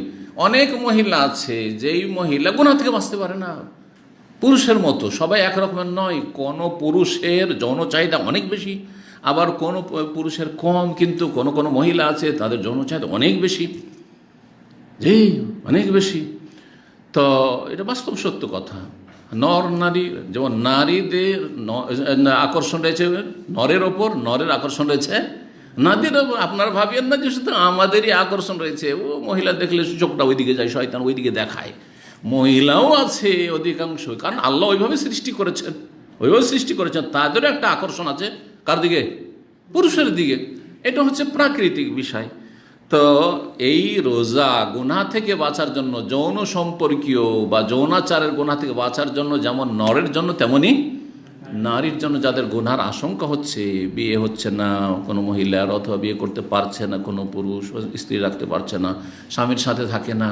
আপনারা এখানে আছেন, স্ত্রী দেশে আছে, বলছেন না না আমার কিন্তু তুমি ওইভাবে বিদেশে থেকে গেলাম, গুনাহ থেকে বাঁচা মুশকিল। আল্লাহকে ভয় করলে ক্লিয়ার স্বামীকে বলবে তুমি আসো, আসছে না বা এটা হয়ে উঠছে না, তাহলে সে রোজা রাখুক। জি, এর মাধ্যমে যেমন আপনি গুনাহ থেকে বাঁচবেন, তো সেও গুনাহ থেকে বাঁচতে পারবে। এই মর্মে হাদিস রয়েছে 1905 নম্বর হাদিস। আলকামা প্রখ্যাত তাবি ইবনে মাসউদ রাদিয়াল্লাহু তাআলা আনহুর বিশিষ্ট ছাত্র কুফার বলছেন, বাইনা আনা আমশি মা আব্দুল্লাহ, আমি এক সময় আব্দুল্লাহ বিন মাসউদ রাদিয়াল্লাহু তাআলার সাথে হাঁটছিলাম, ছাত্র ওস্তাদের সাথে হাঁটছিলেন। ফাকালা বললেন, কুন্না মা নবী সাল্লাল্লাহু আলাইহি ওয়াসাল্লাম, আমরা নবী সাল্লাল্লাহু আলাইহি ওয়াসাল্লামের সাথে ছিলাম। ফাকালা বললেন, কেন আব্দুল্লাহ মাসউদ যুবক মানুষ ছিলেন, স্ত্রী ছিল না, অবিবাহিত। মানিস্তাতা মিনকুমুল বাতা বা মানিস্তাতা আল বাতা, কোনো রিওয়ায়াতে মিনকুম রয়েছে, কোনোটাতে নেই। এখানে রয়েছে তোমাদের মধ্যে যে যৌন ক্ষমতার সাথে আর্থিক ক্ষমতা রাখে। বাতের দুটোই অর্থ হয়, একটা হচ্ছে যৌন ক্ষমতা, আরেকটি হচ্ছে আর্থিক ক্ষমতা। কিন্তু এইখানে দুটোকে লাগাইতে হবে, যৌন ক্ষমতার সাথে আর্থিক ক্ষমতা আছে। কারণ যৌন ক্ষমতা শুধু আছে আর আর্থিক ক্ষমতা নেই, তাহলে তার জন্য কি? তার জন্য সিয়াম। আচ্ছা, কারো যৌন ক্ষমতাই নেই, আর্থিক ক্ষমতা আছে কিন্তু যৌন ক্ষমতা নেই, তাহলে তার কি সিয়ামের প্রয়োজন আছে? সিয়ামের প্রয়োজনই নেই, তার তো চাহিদাই নেই নারীদের ওপর, বা একটা নারীর পুরুষের উপর কোনো চাহিদাই নেই। মানে এক ভাই আলেম, যদি ছোটোখাটো আলেম, আর আমার ছোট জীবনে আমার যাতে সিনিয়র উনি ছিলেন, আর আমাকে আমার মামার বন্ধু ছিলেন ছোটোকালে, যখন আমি পড়ি, খুব ছোট্ট, 12 বছর 13 বছর, আর ওর বয়স তখন 20-25 বছর, তো আমার ছোট মামার বন্ধু। তো ওই হিসাবে আমাকে ভাগেনা মামা বলে। তো বিয়ে করে না, বয়স প্রায় 45 হয়ে গেছে। একদিন বললাম যে, মামা কি ব্যাপার, আমরা বিয়ে শাদী করে ছেলে মেয়ে হলো, আপনি বিয়েই করলেন না, অথচ আপনি কত বড় আমাদের থেকে। বলছে, মামা আমার বিয়ে করে লাভ নাই। কেন? বলছে, আমি মহিলারা তো ঘোরাফেরা করে সামনে, কারণ দেশে তার পর্দা, কয়জন পর্দা করে। বলছে, সব মহিলাকে দেখে আমার মা বোন মনে হয়, আমার কোনো চাহিদাই নেই, আগ্রহ নাই, সব দেখে আমার মা খালার মতো মনে হয়। এটা মা খালা মেয়ের মতো মনে হয়। তার মানে তার মধ্যে যৌন চাহিদাই নেই। বলছে, আমার কিছু চাহিদা নেই, তো আমি বিয়ে করে তো জুলুম করব বাবা, কেন বিয়ে করব? বুঝতে পেরেছেন? তাহলে তাকে রোজা রাখতে হবে নাকি? ওর চাহিদা নেই তো কি রোজা রাখবে? যার যৌন চাহিদা আছে কিন্তু আর্থিক দিক থেকে এত দুর্বল, এবং এমন দুর্বল যে ও নিজের পেট নিয়ে হিমশিম খাচ্ছে, তো স্ত্রীকে কি খাওয়াবে? আর ছেলে মেয়ে কি খাওয়াবে? ছেলে মেয়ে চিন্তা করতে হবে, এটা পরে, কিন্তু স্ত্রীর কমপক্ষে খাওয়াইতে পারবেন, আর মোহরটা দিয়ে দিতে পারবেন, আর স্ত্রীকে একটা থাকার জায়গা দিতে পারবেন। গাছতলায় নিয়ে থাকলে তো হবে না, কমপক্ষে একটা কুঁড়ে ঘর তৈরি করতে পারবেন, তাহলে ঠিক আছে। রাস্তা পথে আপনি বিয়ে করে আপনি বাস করবেন। হোমলেস, বুঝলেন? হোমলেস কথাটি কিন্তু পশ্চিমা দেশে খুব আছে।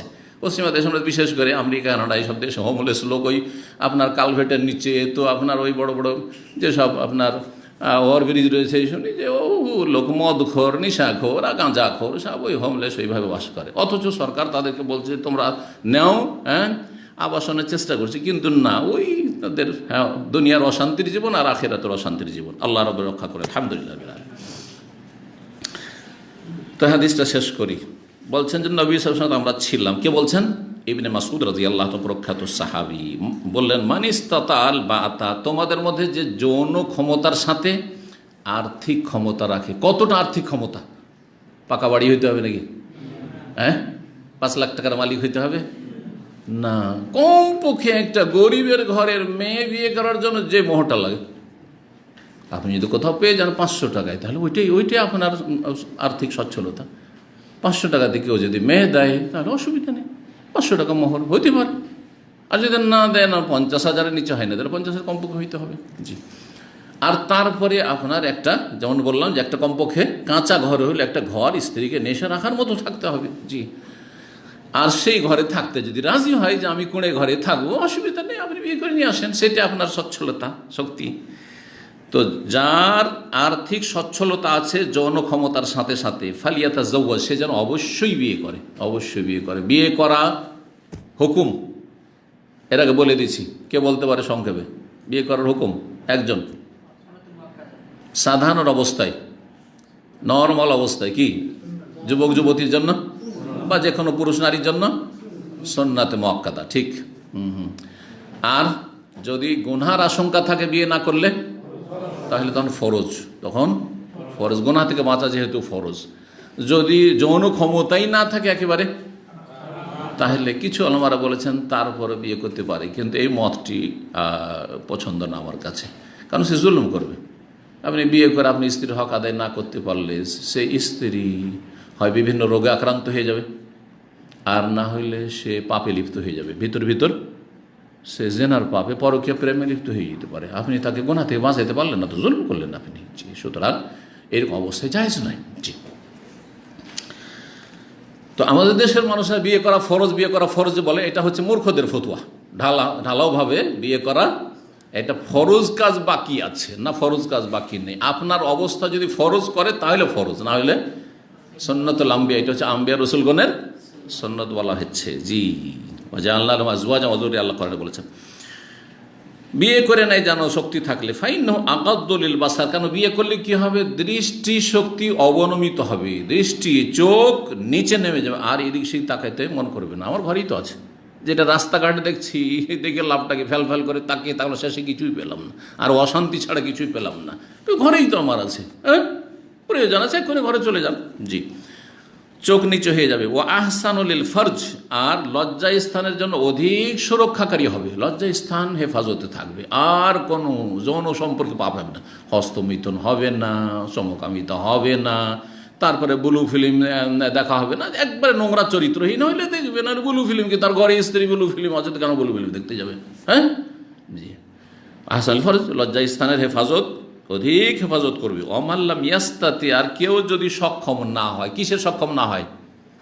আর্থিক দিক থেকে সক্ষম নয়, কিন্তু যৌন ক্ষমতা আছে, ফালিহি বিসসাম, সে যৌন ক্ষমতাকে ঠান্ডা রাখার জন্য, দমন করার জন্য তার জন্য আবশ্যক হচ্ছে, তার জন্য উচিত হচ্ছে, যদিও ফরজ নয়, রোজা রাখা, সিয়াম পালন করা। ফাইন্নাহু লাহু ওয়াজাউন, তাতে বা নিশ্চয়ই তা, এই রোজা সেটিকে যৌন ক্ষমতাকে দমন করবে বা নির্মূল করবে, দুর্বল করে রাখবে, কন্ট্রোলে আয়ত্তে রাখবে। এই নয় যে তাতে একবারে পুরুষত্বহীন হয়ে যাবে, এমনটা হবে না। যেমন যৌন সম্পর্কে বিভিন্ন পাপের কারণে, হস্তমৈথুনের কারণে এরকমটা হয়ে থাকে যে পুরুষত্ব শেষ হয়ে যায় বা মানুষের যৌন শক্তি শেষ হয়ে যায়, হ্রাস হয়ে যায়। আল্লাহ হেফাজত করে এইসব যুবকদের বা এইসব যাদের বদ অভ্যাসে, তাদের আল্লাহ হিদায়াত করুক তাদেরকে, এবং আল্লাহ আমাদের সকলকে এবং আমাদের যুবক যুবতীদেরকে বাঁচিয়ে রাখুক। ফাইন্নাহু লাহু ওয়াজাউন। এখানে আজকের আলোচনা শেষ করছি। ওয়া সাল্লাল্লাহু সাল্লাম আলা নবিয়ানা মুহাম্মদ ওয়া আলা আলিহি ওয়া সাহবিহি আজমাইন।